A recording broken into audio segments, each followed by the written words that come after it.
If I get flack for one thing on this channel, then it's my voice. However, high school more than prepared me for that eventuality. But the second thing I get roasted for is pronunciation, whether it's Bethesda instead of Bethesda, or Pokemon instead of Pokemon. But these are objectively small fry compared to the atrocities you and I have both heard, uttered from the lips of savages. So let's take a look at the most common butchering of gaming terms and figure out where in the hell these people went wrong. Let's start with the most common and possibly egregious of all, Mario instead of Mario. I don't know how this one still exists. Like, I get saying the name of a Pokemon wrong. After all, there's no voice acting within the games. But every single mainline Super Mario and Mario Kart game has started with Mario reading the title of his game aloud.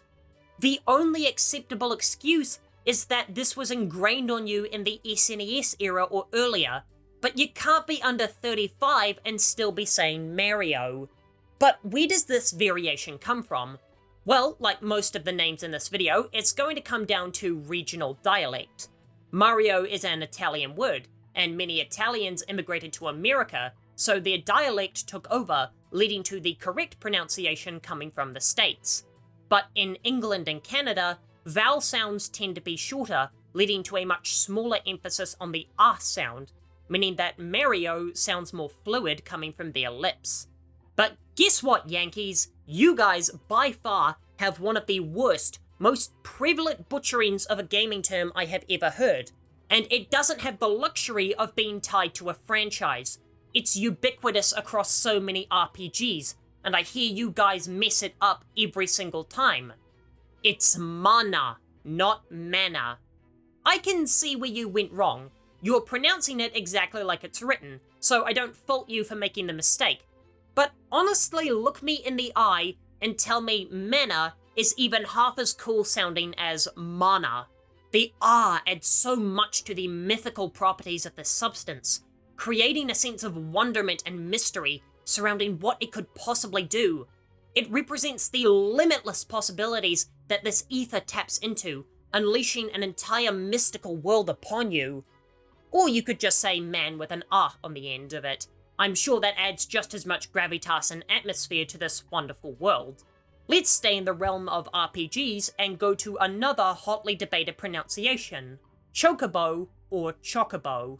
It's Chocobo. And again, there was no voice acting originally. I get how you might have mispronounced it.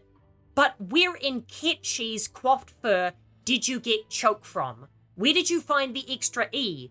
C-H-O-K-E needs an E, because if you look at C-H-O-K, that's undeniably chalk. And I'll be straight with you, Chocobo is a way better name than Chocobo.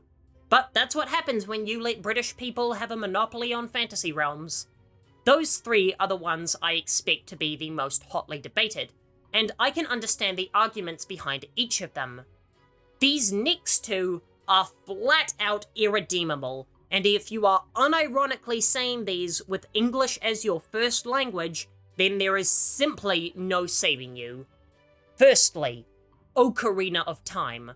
Like with Chocobos, you need to know the difference between C and K, but I refuse to believe that you can verbalize the sounds Ocarina and not do a double take thinking, surely there can't be a word that rolls off the tongue this poorly, especially not in a game that prides itself on its majestic sense of wonder and adventure. To have such a blocky, unappealing subtitle as Ocarina is nothing short of a spit in the face to Miyamoto himself. Next up, Ninja Gaiden. There's just simply no way.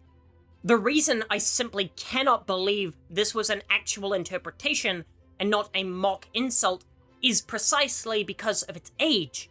Both major iterations of Ninja Gaiden came from a less enlightened time, where gay was seen as a schoolyard insult by only the most uncreative of bullies. And these games are the most hardcore, gory, and difficult games in the mainstream at the time. Doom and Mortal Kombat were twiddling their thumbs in the mid-2000s. Dark Souls didn't exist yet. The most hardcore mainstream games on the market were Ninja Gaiden 1 and 2. And you expect me to believe that in the unenlightened macho gamer era, there were people who unironically thought it was Ninja Gaiden. If my comment section didn't give a direct connection to the stupidity of the gamer, I almost wouldn't believe it. When I started this channel, I had hoped to remain down to earth and make personal video essays, rather than sweeping objective analysis. But writing 5 scripts a week changes a man. He starts to develop writing habits and begins to actually care if people use the wrong tense. If you take away one lesson from this video, don't let it be that your pronunciation is invalid. Let it be, don't let minor grammatical or verbal errors get to you. We've got enough Nazis to deal with without the return of grammar and pronunciation ones. I'll be back in 2 days. In the meantime, here's a video about Sephiroth's perfect introduction in Final Fantasy VII.